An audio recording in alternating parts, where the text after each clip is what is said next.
Hello everyone, welcome at your world or mine. Show me yours and I'll show you mine. And today we have beautiful Penny here from the US, from the Florida area. And I even don't have words today. It's very difficult for me to become speechless, but you will see soon why. And for me as an alien girl from another planet, it's very interesting to have this type of gathering today with Penny. Now, Penny, what's happening in your world currently? My people on my planet wants to know. Yeah.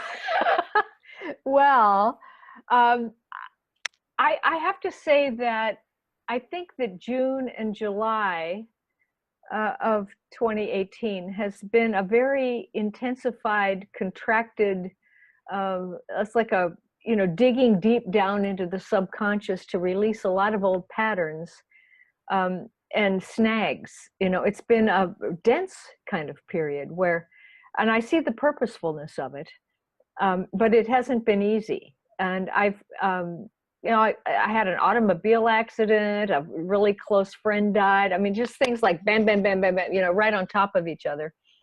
And, but now it feels like a bottleneck, and I'm coming out the other side of that and starting into what I always sensed before earlier this year was we were all going to be starting kind of into a new phase of life.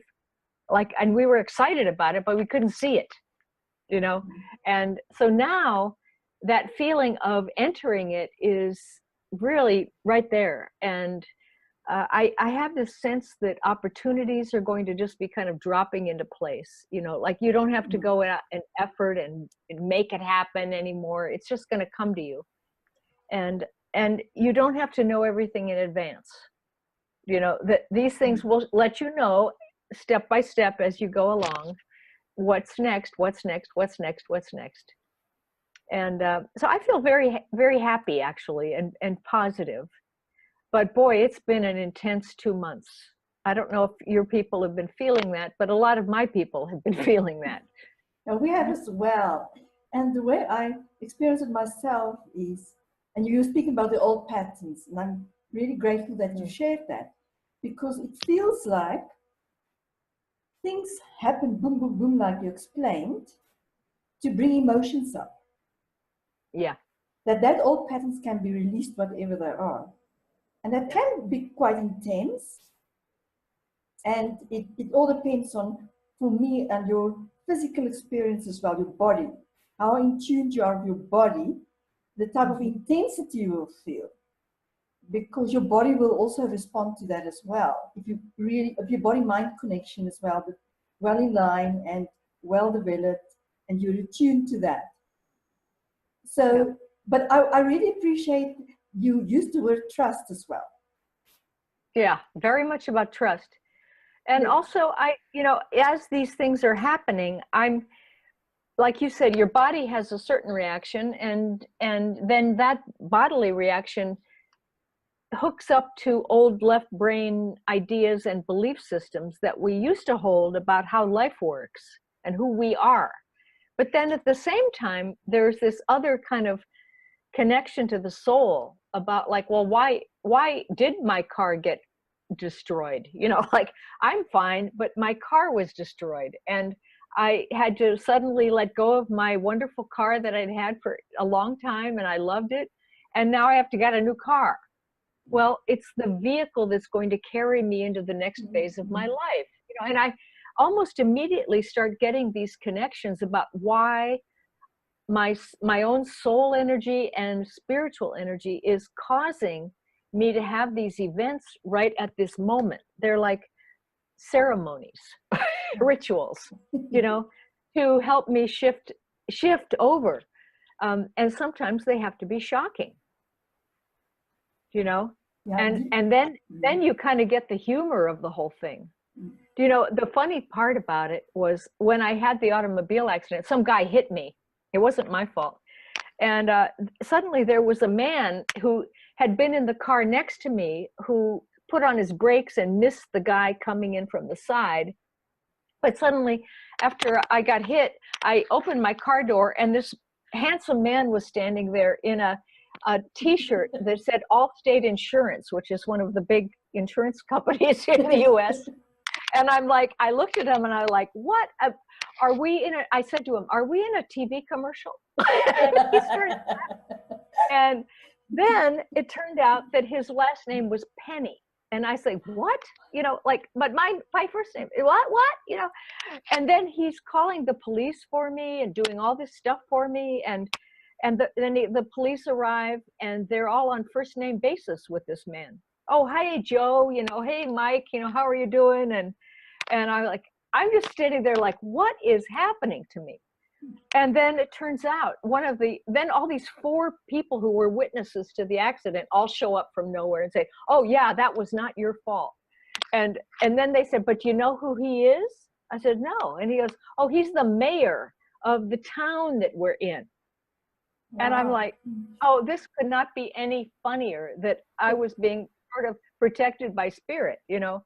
And so everything has just kind of unfolded this way, whether it seems catastrophic to your left brain, to your right brain and your soul, it's humorous, you know? And I'm just watching these things unfold as we go along, you know? So I don't know if you've been feeling that too. Yeah, you're saying so many things that my body's responding to them. My body is like a thermometer. It just, all my cells starts vibrating when it hears something that it resonates with. And the few things that my body responds to now as well is just, it's like he was heavenly sent. And, yes. And if you start to make these small connections between things that happens, yes, there's a lot of humor in it. Because when you say Penny and Penny, for example. Yeah, I know. and he's the mayor and everything is just it's incredible. And like you say, it's giving you the opportunity to get a new vehicle to go into the next phase that will move you. And maybe I was so loyal to the old one that I would never have let go of it, you know? Yes. And sometimes it's not that you're unwilling to move on to a new phase, but you're so loyal to something. And then you have to be kind of nudged out of that and say, hey, it's really time now. You know, it's like, let go and move on. And I think that's been happening to us a lot this summer. And, but in general, you know, I think a lot of us who've been working on our own growth, we have suspected that there was a lot more of us that might want to come through our personality and body, you know, that would want to come in and we would recover more aspects of ourselves, right? That would give us more talent, that would give us a higher consciousness and so forth. And, but what form it would take, we didn't know. And we don't have to know, really, in a way. You know, the dream or the vision will reveal itself to us kind of step by step, I think, as we go along. And that's where the trust comes in. That's where trust. It's unconditional trust in some way. Yes, absolutely. You just trust the process will unfold.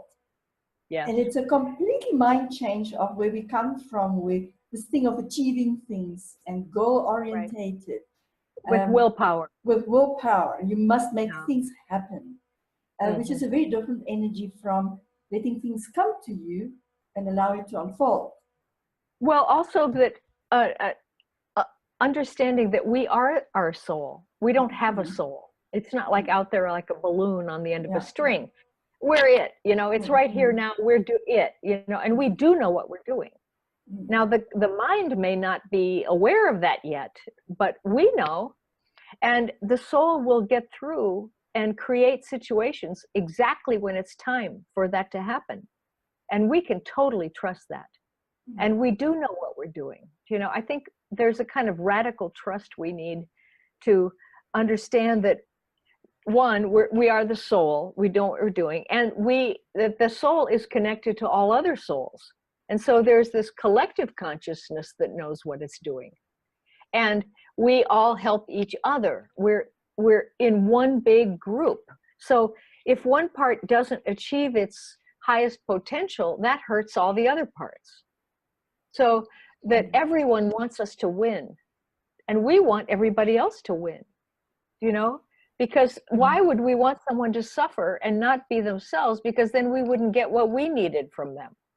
You know, so that whole idea of human suffering and postponement of joy and, you know, sacrificing ourselves. I mean, it's such an old belief system, you know. But it can make, I think it can make a lot of people feel safe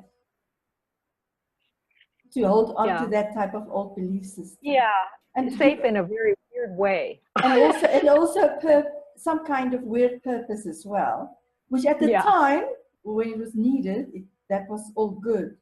But there's big changes that happened since. Yeah. And I just want to ask you now a very interesting question, about which I'm curious about on my planet.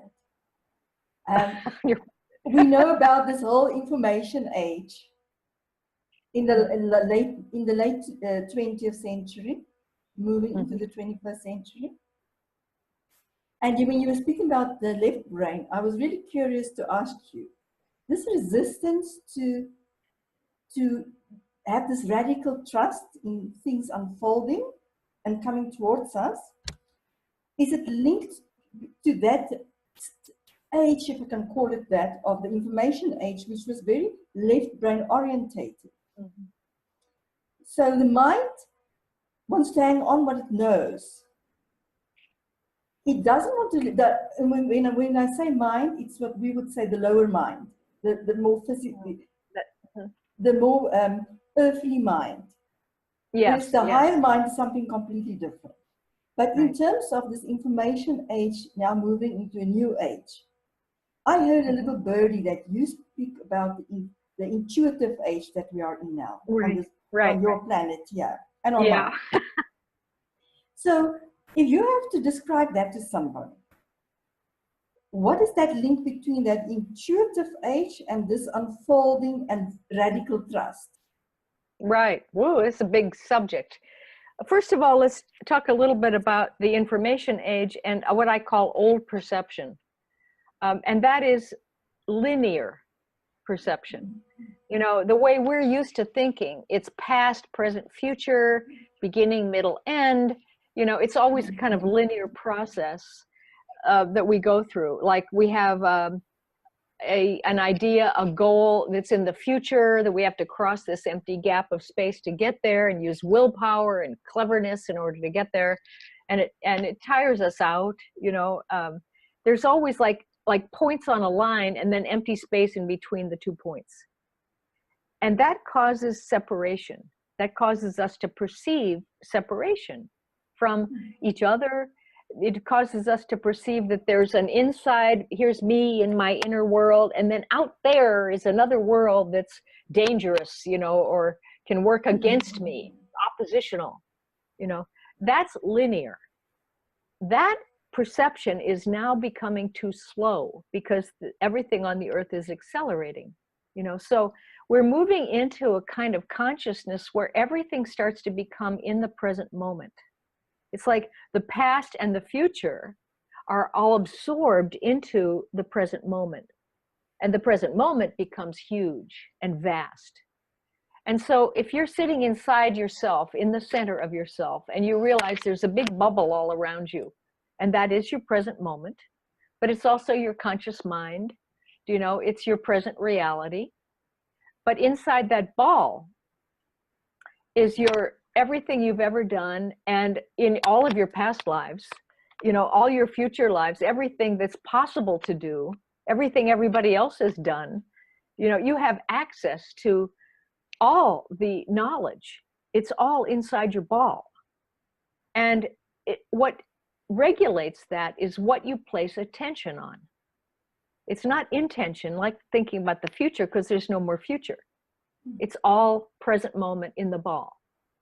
I don't know if this is making sense, but when you place attention on an idea, like, oh, it could be a concrete thing, like I need a new computer, you know, and then you imagine the new computer and you imagine yourself working on the new computer, you know, and if you can convey that reality in a loving way to your body will feel like it's normal, and pretty soon your reality will pattern itself, and suddenly you have the methodology and wherewithal to have a new computer, and then there you have it. And this is the same way with any kind of reality, a new job, you know, whatever. And so everything is available to you in the present moment.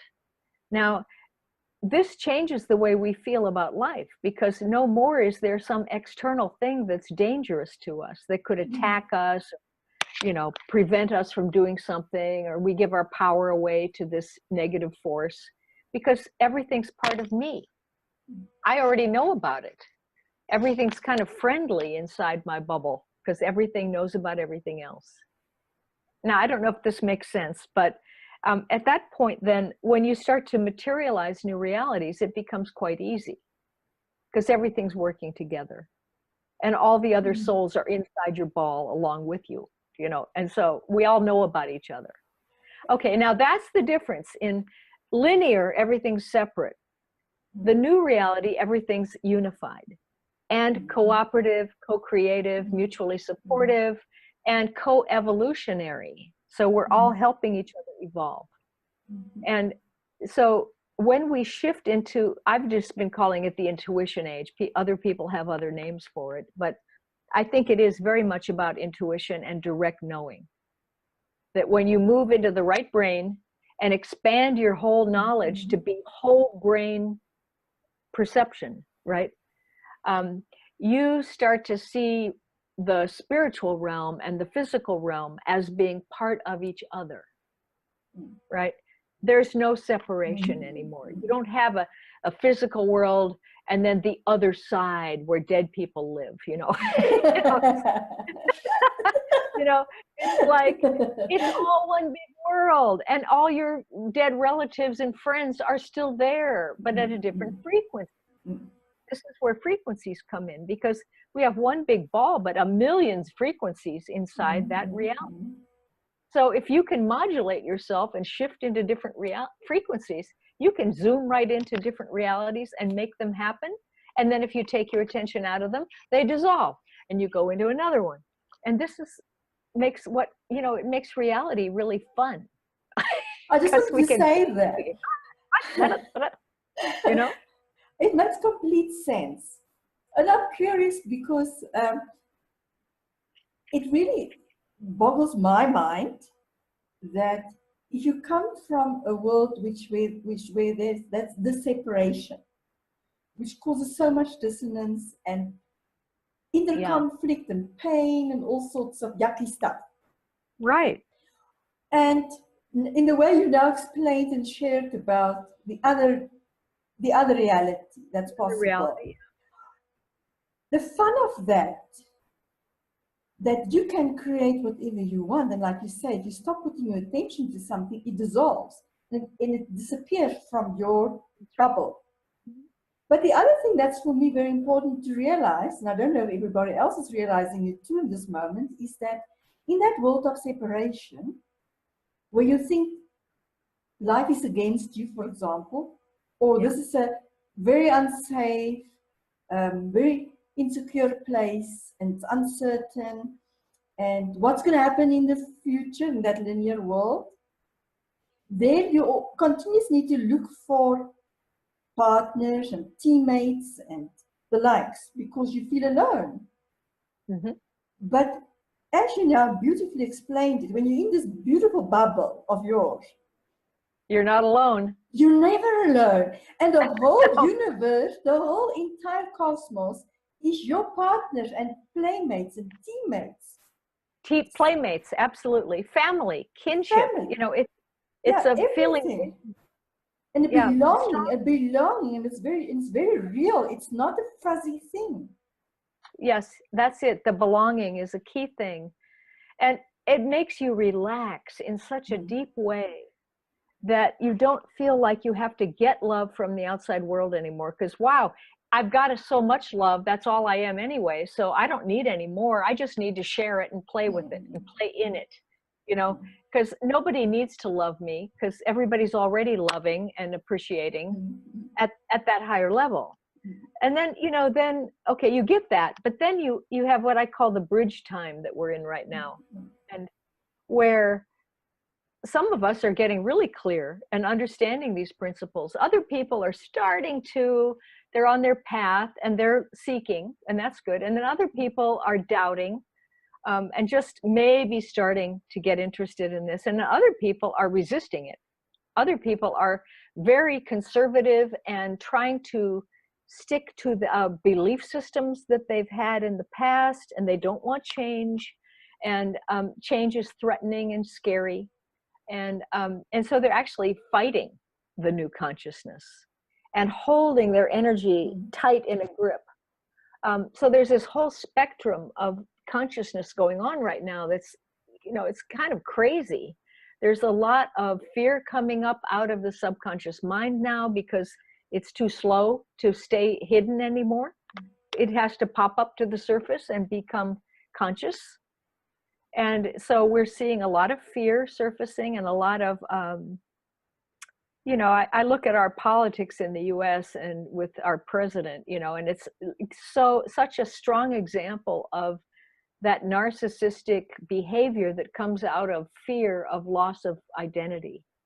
You know, that, you know, I keep watching it and going, my gosh, I mean, this is a symptom of that ego death surfacing in the world, you know, and a lot of countries are getting dictator consciousness like this, you know, where the ego is grabbing on and trying to, I'm in control, you know, I'm not going to let go, and we're going to be clever and manipulate everything so that we can have our way. And yet so many other people are just going way beyond that consciousness now. I think what will happen is that that higher consciousness is going to draw the other consciousness up into it. And that slower, denser kind of behavior and consciousness will not be able to survive on the planet. Now, I'm kind of going off on a tangent, I know. No, but, no, not at all. But I just wanted to share what you know, when you were sharing that now, of the other consciousness lifting. And you know what I felt? I felt the denser one, and it's even logical if you think about it. The denser one comes down. So it moves down into the earth. Yes. And the earth has the power and capacity to dissolve it and transmute it. Yeah, that's true. So instead of having this fear, I think that's what a lot of people in my experience, a lot of this fear in those type of situations is the out of control thing. Because it works both ways. You're afraid that this, whatever is happening, will try to control you. Yes. And the other part is you'll be out of control. So there's two fears pulling you apart. Yes. And you forget who you are. That's right. And it's a constant challenge to recenter yourself. I call it activating your home frequency. You know, it's like there's a tone, our original tone, you know, ding, like a tuning fork. That we always are that vibration. And, you know, when you love yourself and you're feeling good about yourself, like a little child playing or something, you're in that vibration of your true self, which has probably been there in every lifetime. You know, it's very consistent. But when you go into fear and doubt and left brain, you know, consciousness, dominance, you tend to backslide and go away from that. And then you have to remember right when you get out of it going, hey, I don't like the way this feels. So wait a minute, let me breathe, come back into my home frequency, reestablish the way I like to feel, because I'm in charge of my own feeling state. And now I can think, you know, don't try to think from the fear state because you won't get any good thoughts, right?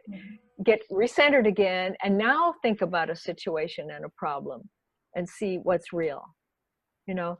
But it is a challenge right now, really challenge to stay centered and in your own clear connection with your soul, have the soul be in your body and know that that's who you are, and keep remembering it, you know, and then see that in other people.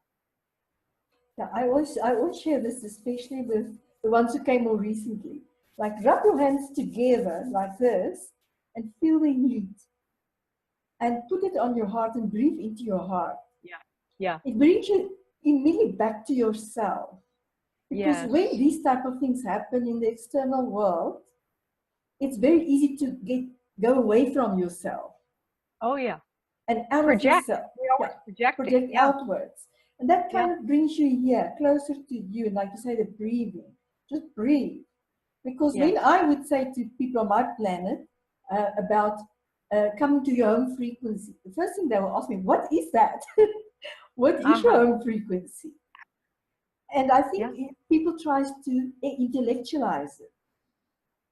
And that's where the resistance thing comes in. But I don't know what that is from a mental level. What is that? Yeah. So, well, I think, you know, it's when people, you know, you realize that like emotions have different frequencies. For instance, you know, negative emotions are fairly low and they make you feel contracted, and higher emotions make you feel expansive. And I think that the way I explain it, you know, I have that book Frequency, which talks all about this, but basically, to me, we are very tribal. And when we get around other people, you know, it's kind of an unconscious thing. For safety, we try to match other people's vibrations so that we have a common thing. But if other people have a lower vibration or lower consciousness than we do, then we may drop down and try to match them, and then we feel sacrificial. Then we can't feel ourselves anymore. And we suffer, you know, and commiserate, you know, and, you know, we have to get out of that habit, because suffering doesn't work anymore. You know, sacrifice doesn't work anymore. So at that point, then you say, but wait a minute, I don't have to vary my frequency to match all these different million frequencies out in the world that I encounter, because then I never know who I am. But when you get centered, meditate, be calm, remember who you are, that the way you love to be, you know, when you're really happy with yourself. And there are different ways of tuning in on that home frequency. That vibration is eternal with you. It does not change, you know, and you can recenter back into that from all the crazy variation in the world and get back to your own center and strike the tuning fork of that vibration. And you know, it feels so good. Then you can think clearly, and you can find ideas that are just right for you. And also, you know, find out what you're built for. You know, each person does have a life purpose. We are good at certain things. And those things, we like to do them because they're perfect for us, you know. We shouldn't try to make ourselves do things that we don't really love, because that's not right for us. You know, so the home frequency is the best way to center, I think, into yourself. It's like a certain feeling state. Now, some people feel it, different ways. Like I sometimes feel it as a texture, you know, like, cheerful, buttery, soft for me, you know, like Angora pink sweater, you know, or, you know, or a soft, buttery, melty feeling. But I had a client once who said, well, she was a dancer, and she said, oh, mine is like this. It's like a figure 8, like this, flowing. You know, everybody has their own way. And if you can feel that feeling state that is the most easy for you, smooth, you know, and then just remember to use that as a trigger to get centered again. You know, it's so helpful to have that as a tool. Let's bring you back to home base. Yes, exactly. Mine is my body starts to vibrate. They call it the crosshairs of the here and now. You know, like I'm standing right on the here and now. I'm in myself, you know, right now. And that links for me to possibility and our potential as well, our human potential. To have this beautiful experience here on earth. Yeah. Because what my body does, my body starts vibrating in all different directions, and other people might be freaked out by it because they're not used to it, but it's my body's way. Now it's very you're like a kaleidoscope. I am. Yes. But what's very interesting is, for me, is that when I'm with people that has a similar frequency, it's like you said, it's a tuning for even outwards. it's even if they haven't experienced such type of expression of that energy, something happens with them too, which I cannot explain. And similarly me with other people. So Yeah. it's, but what I want to come towards with this now is that in my experience on our planet, if you're in your home frequency, you're a magnet. You don't have to, this achieving thing is not needed. No, it's not out there anymore. It's not out there anymore. And what you want to do more from comes towards you, because you bring it consciously into your experience all the time. It doesn't even come toward you, because that makes it even seem like there's an outside world. Oh yeah, that's true. Yeah. Is, I call it the law of emergence rather than law of attraction, because you have a field, let's say it's like an old television screen where it had all the dots and then they just change color and picture changes. But we have molecules and particles of light, you know, and they just rearrange themselves into different scenarios and different realities.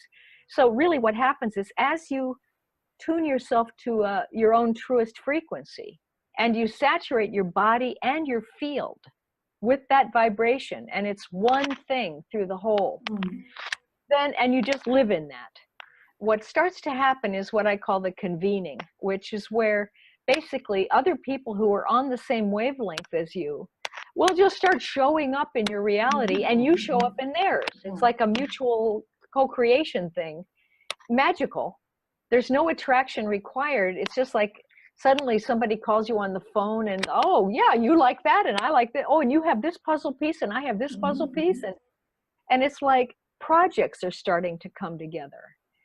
And the people who want to work together in these co-creations, I mean, literally, they each have a puzzle piece that co-creates with the others, and they fit together. And it's like magic. I'm starting to see this happening now. And it doesn't matter how old the people are. Some of them are very young. Some of them are older. It's like, you know, I think the new name is perennials. You know, it's not millennials anymore. It's perennials. You know, we're all on the same wavelength. It doesn't matter when we were born or anything, because we're on that, you know, frequency. And so that is happening, and it's so, everybody wants their feeling of belonging in their soul group. In fact, I've noticed a lot lately, people are calling it their tribe. You know, I thought that was funny. It's like people are getting tattoos and they're the tribe. Maybe it's an African thing, you know, it's like coming together. But yeah, now people want to feel that sense of collectiveness. That's the next level of consciousness that we're entering, you know? And it's amazing how it's starting to just seep into everybody. You know, what comes up for me when you share that is the thing about sameness.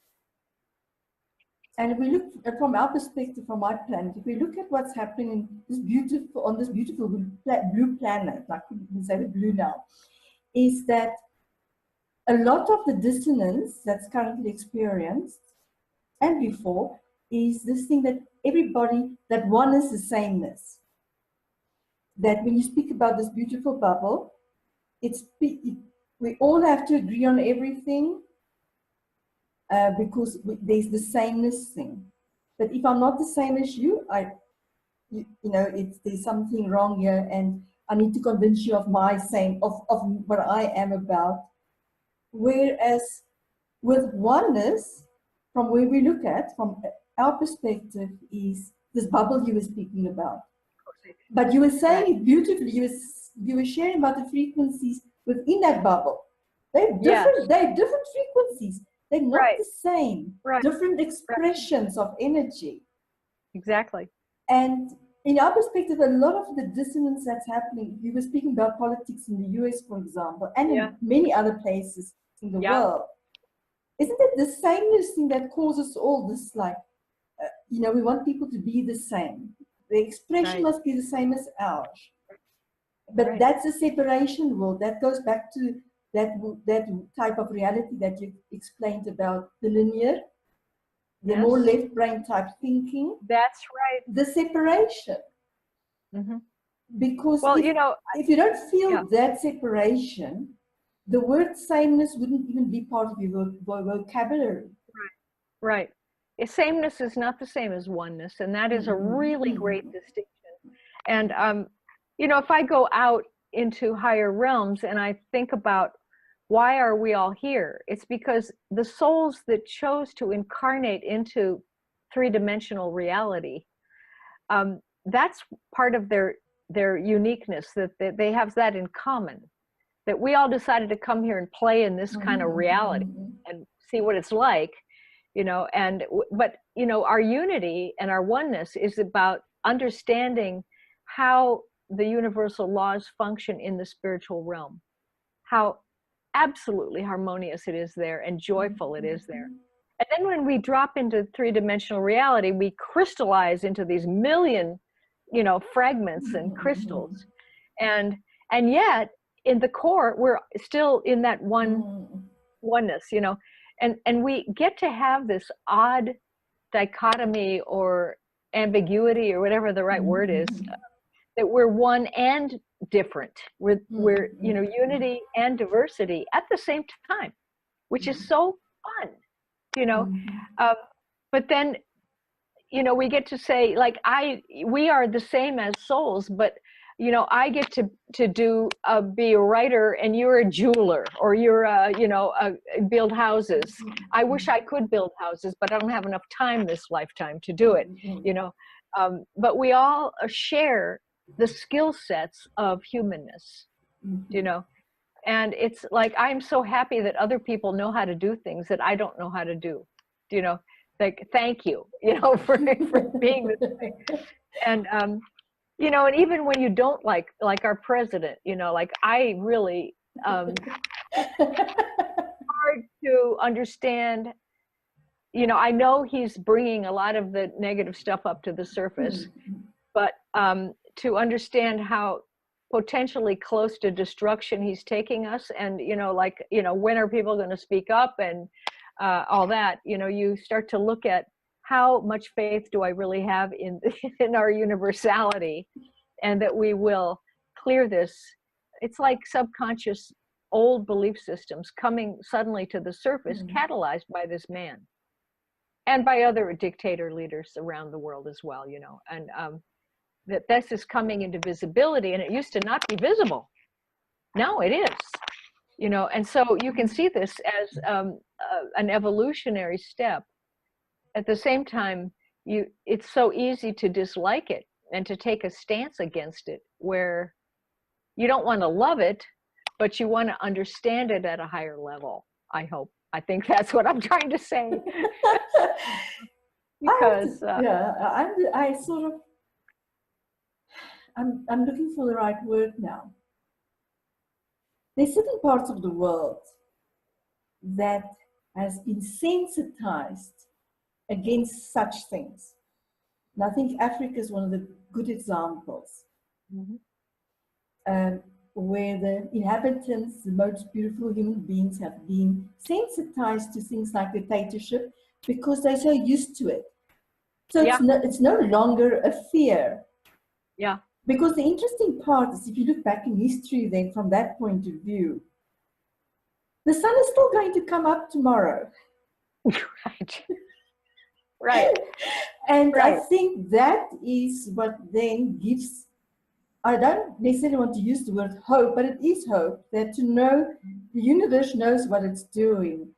And if you look from outside into some places like the US, for example, and I myself, during one of my beautiful visits, and many of them to places like Turkey, coming from a different place, looking into it, sort of, didn't experience when I was there, any of that dissonance that the local people experienced, because I'm a stranger to it.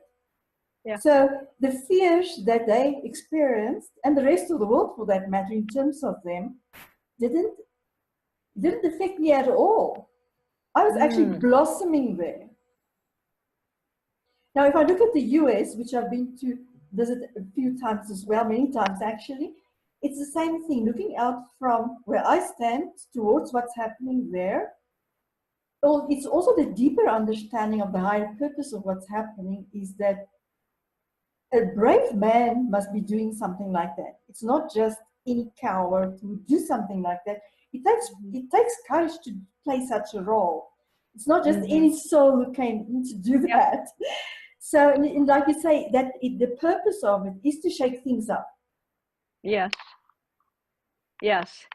I agree. And I think that there is a purposefulness to negative kinds of leadership, like Hitler and so forth, you know, around the world. But there's also a purposefulness in, especially today, in learning how to eclipse the oppositional consciousness that goes on with such a polarized kind of politics, that in order to see how the spiritual realm is functioning and try to bring that in, it's not, you know, in the US it's Democrat, Republican. It could be, you know, different words in different countries, but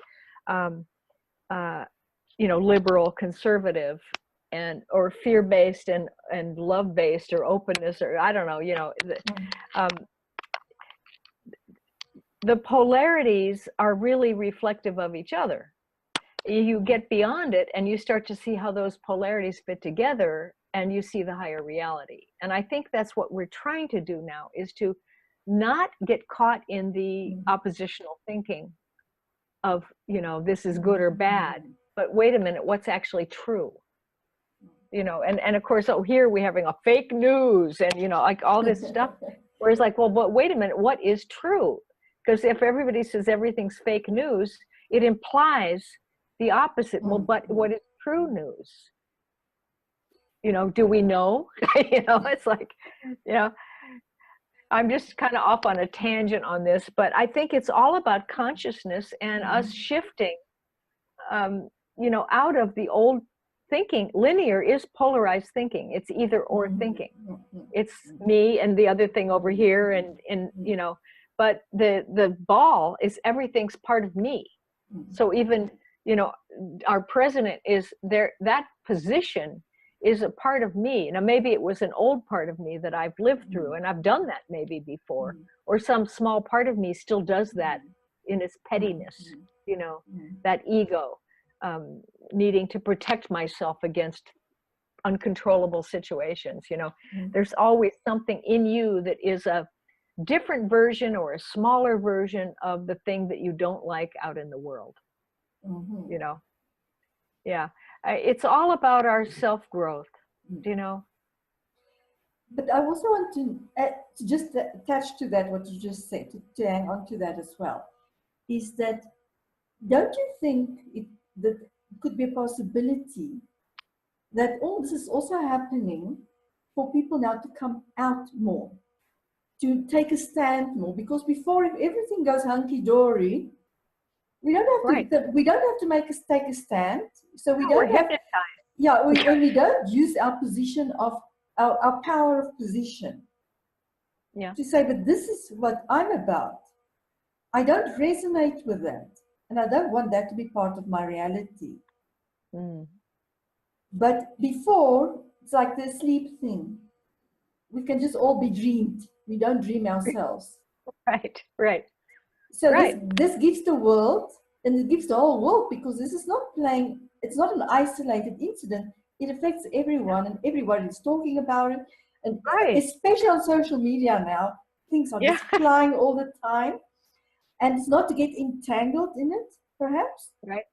Right. And to go to that fear, it's like you earlier said about where we put our attention to. Right.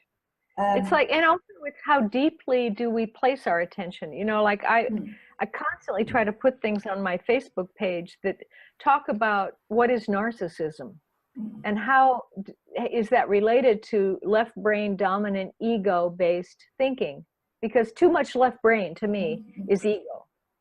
And you identify yourself with your left brain and you become the ego. That means you have to protect your own reality. You can't have change. You know, you're fear-based, you know, a lot of things. And I wrote a piece on, you know, that left brain thinking is based often on declarative statements.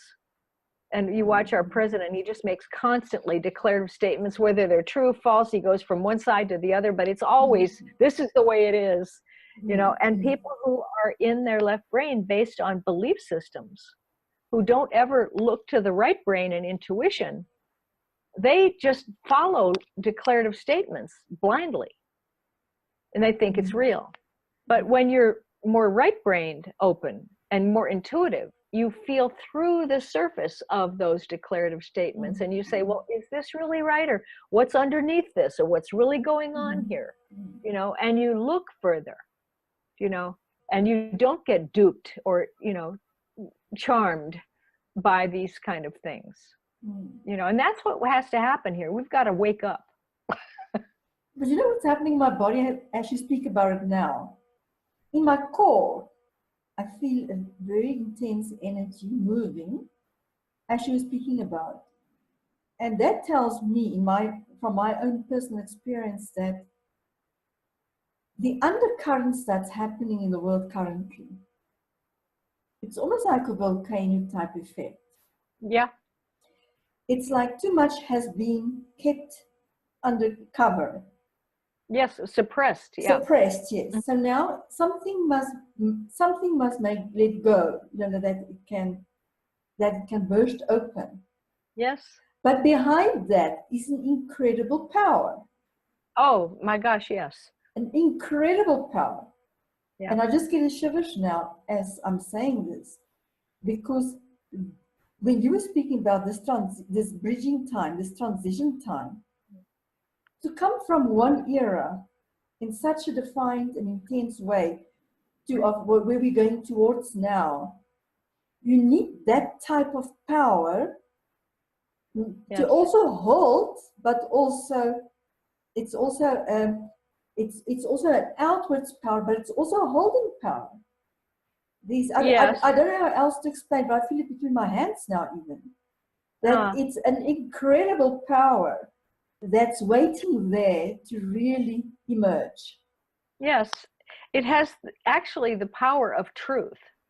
You know, and as we move into this higher frequency reality, things will function more instantaneously, magically. Synchronicity becomes normal, telepathy is normal, you know, I mean, all these things that used to be supernatural are going to be normal, and it's going to be so much more fun, easy, you know.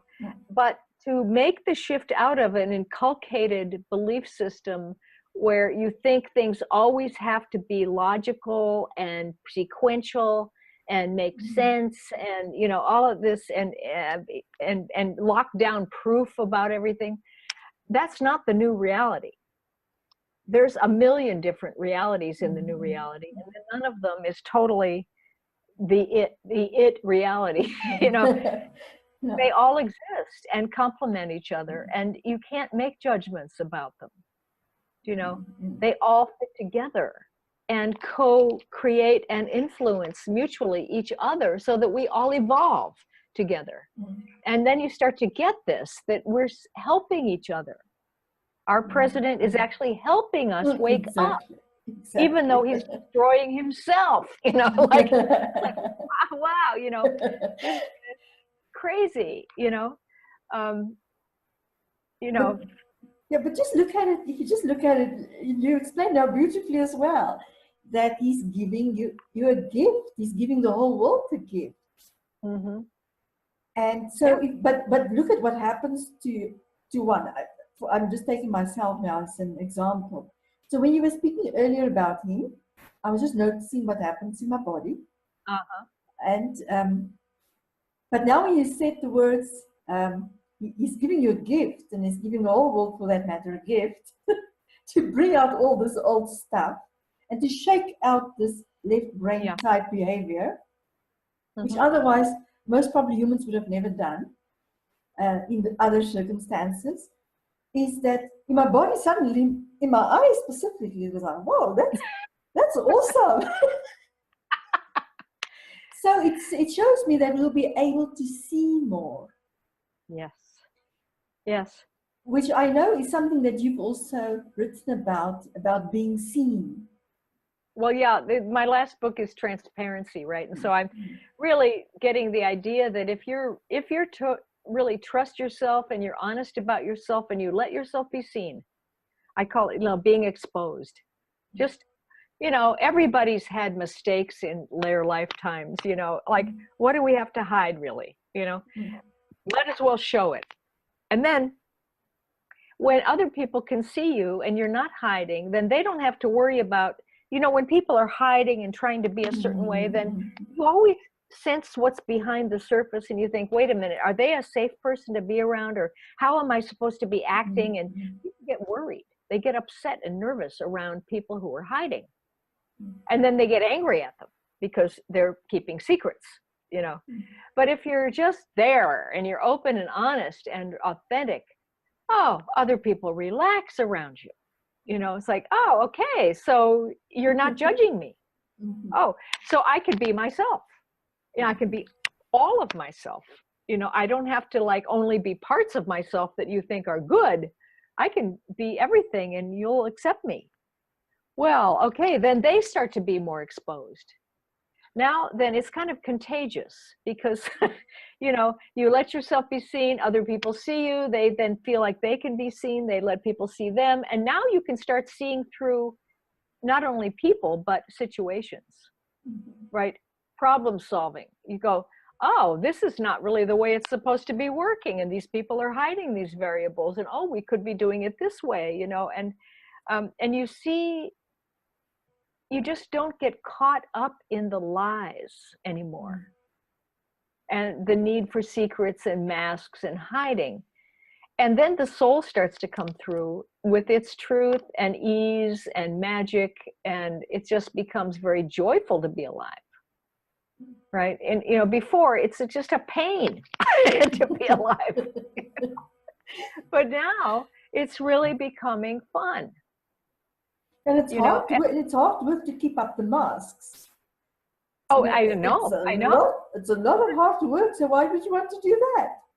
I know. It doesn't even when make you sense. Get the feeling of it that it's okay to not do it, you feel like, oh my God, what a relief, you know.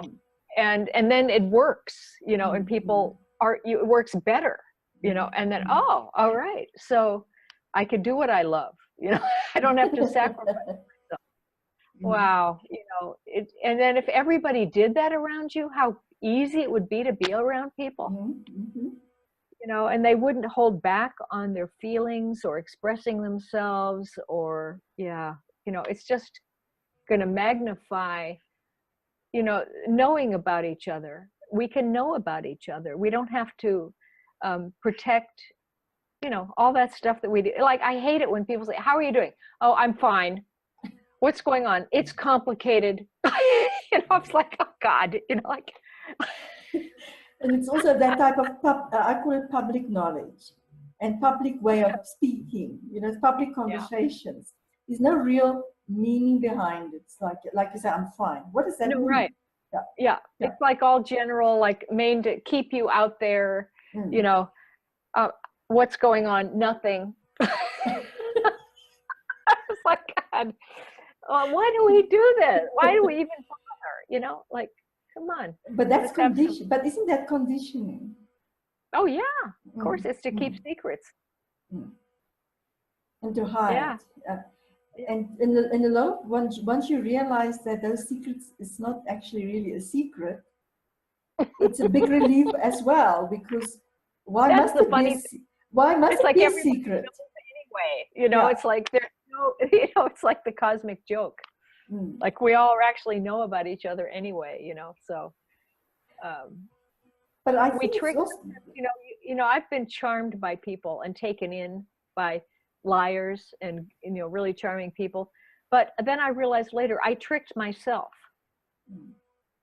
I had a blind spot and I tricked myself so that I would go into an experience with this kind of person so that I would be able to see that behavior. And I taught it to myself, right? And I think we do that. You know, it's not an accident. Nobody did anything to us. I know. I'm very similar in that sense. I'm a very curious person, so I'm logically even speaking, I can see the danger and I can see the roadblocks and everything in front of me. But there's this part that's very curious to understand, why is that happening like that? So I dive right into it. Yes.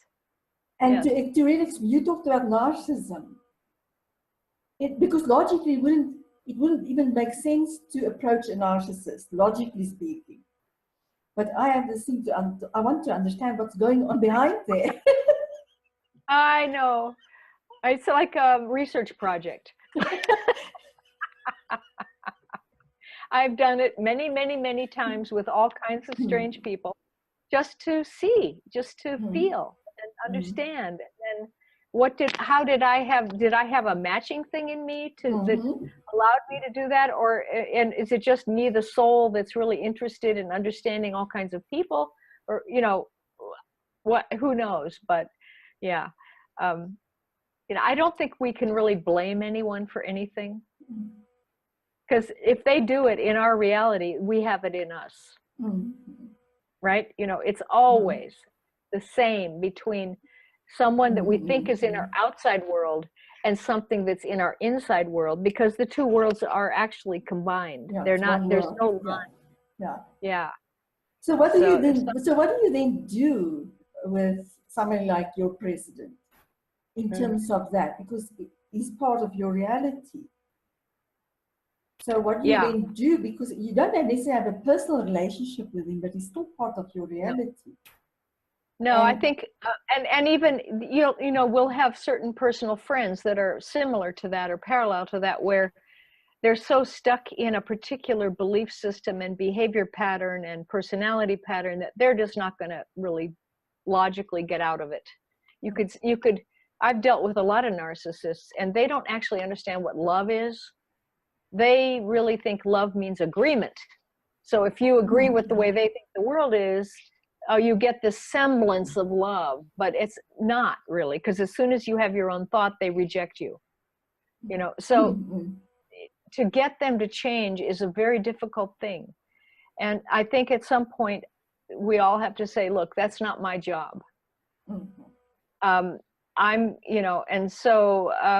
at a certain point you have to say, I really want a certain kind of person in my reality that's on my wavelength that I can work with and be productive and further my life purpose. And the people who are attracted then to those narcissistic behaviors that are still caught in codependence and dominance victim patterns, they'll connect with each other and work it out. And if I can help, I will. But I don't want to be in that. I don't need to be in that anymore. That you sort of mature out of certain phases.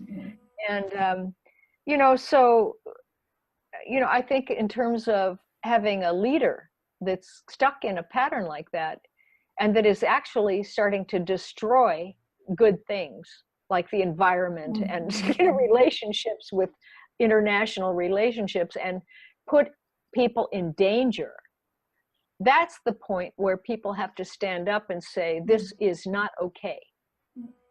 And that's not like you're saying being hateful. You're standing up for the truth. And, that's, I think, in every kind of culture in the world, heroic people have always stood up for what's in alignment with universal laws. And those people who are dominating like that, they're sick. Actually, they need help. They need correction. They may be doing a service to people to help us wake up, but at a certain, point of no return, something has to, and it's not like you should go assassinate them and do that kind of hateful, awful thing. It's about conscious, compassionate, standing up and holding boundaries and saying, this is not okay. Now, I don't know how that's going to play out, but I think it will, and it's going to be very interesting. Well, you mentioned boundaries. I think it also, it teaches us all a lot in terms of boundaries, in terms of standing up and standing together, the ones who feel similar, who experienced in a similar way. Yeah. Well, you've had it in South Africa. I mean, my goodness, with apartheid and so forth. And, now it's reversed. You see, now it's reversed, which is a very interesting interplay. It's completely reversed now. Yeah. So it's having experienced both sides of that part, and there'll be other, be turned around. So it's very interesting to be, just to be at this moment in time in such a place. Right. Because you've It's experienced both, you experience both sides. Yes. And that type of dictatorship that comes in with it, and holding on to power and the likes. Yes. But I really feel strongly that a lot of good will come out of everything that's happening in terms of this shift, and that these type of shaking up is also there to help us take that leap in perception as well. Yes. That we can experience life in a very different way, and where we, especially where we begin to understand that way to put our attention to is very important. Right. And I agree. And it's for the younger generations, the ones who came more recently, that's even more important. Yeah. And to come back to your own frequency. You know, they came in with a lot of wisdom and knowledge. I think they just got to get in their bodies all the way, you know, and really understand the full continuum of going from the big mental plane all the way down through the emotional body into the physical body, and the whole spectrum of the whole physicalization of self, because some of them have not been in bodies a lot, you know, and but they have great wisdom, and I have great hope. I'm not hope, I just know this is going to evolve in a positive direction. But there's also going to be drama. You know, some of the people who feel like they can't really handle the change and get out of their belief systems, they're going to be so overwhelmed they won't know how to do it, and they may die, which would be compassionate. Then they can come back in again, you know, they're fine. You know, so I think it all works out, you know, and people who can I had a chapter in, I forget which book it was, I think Leap of Perception was, one of the new skills was practice pretend dying. You know, like, let's die while we're still alive, and go through all the stages that you normally go through after you die, you know, to accommodate yourself to higher frequencies. Let's do it now, you know, and understand the connection of the realm, you know, and not be so afraid of making transitions back and forth between physical and non-physical life. But yeah, it's going to work out. I already, it's like I'm, you know, like you said, you're from another planet. I think I'm like from the future already, and looking back at what we're doing now, and I see how it kind of works out, and the stages we all have to go through now to get our consciousness to accelerate and shift our perspective into the new perspective. You know, and we're just having to be very patient with this time period that we're in to bring these new ideas in and get them saturated into our consciousness and our bodies, you know. But, you know, I think it's very important for people who start to get some of this new knowledge to be thought leaders, to actually say, okay, I'm going to take responsibility for this new consciousness. I'm going to start talking about it. Don't be silent. Don't be reclusive. You know, we need everybody helping to spread the idea of how the new consciousness is going to work.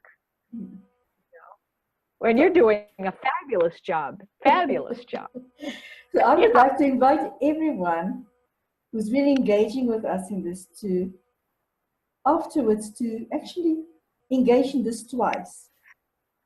Like when you watch this, to deeply allow the words and what's been shared to just drop into your body in whatever way is comfortable for you, and do it twice, because the second time more will set in without us having to contextualize it or to have this cognitive understanding of it.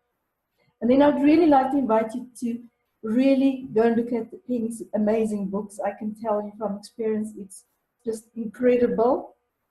And I will not even give you an order, but we will share all Penny's details afterwards, that you can contact her as well, which she so gracefully agreed to. Because you came in now, more recently, And even if you've been here much longer, it doesn't matter. Like Penny said, there's no past, present, and future. It's all happening now in this moment. But when you came in more recently from a time perspective, you brought with yourself something incredible into this world for this time, like everybody else did. And the more curious you are, the better. Don't accept everything as the truth. Go and discover yourself. Yeah. Direct experience, not what somebody else tells you, your own direct experience. So I really would like to invite you to really have a look at Penny's books and engage in it. And I've got her one book here with me. Now, it looks haggard because it travels all over with me. Yeah. Frequency. It travels all over with me at this moment in time. And I've had this book for many years. And every time when I take it out again, it just opens up something different. And that's the wonder about your books, Penny. Thank you so much for that.